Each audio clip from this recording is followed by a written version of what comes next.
রাসূলুল্লাহ সাল্লাল্লাহু আলাইহি সাল্লামের হাদিস মতে আমাদের মধ্যে যে ব্যক্তি দায়ুস সে কখনো জান্নাতে প্রবেশ করতে পারবে না। অন্য একটি বর্ণনায় বলা হয় যে তার জন্য জান্নাত একবারই হারাম।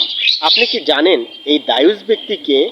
এই দায়ুস হলো সেই ব্যক্তি যে তার স্ত্রী, বোন ও পরিবারের নারীদের অবাধ চলাফেরা, অশালীল জীবনযাপন ও পাপপূর্ণ জীবনাচার মেনে নেয় এবং তাদের এসব গরিত কাজে বাধা দেয় না। তাকে ইসলামের পরিভাষায় দায়ুস বলা হয়ে থাকে।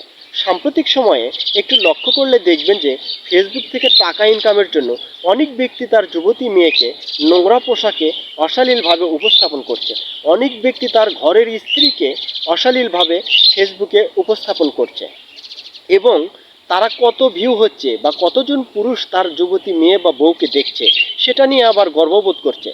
কখনো কখনো পার্টি দিয়ে মানুষকে জানাচ্ছে।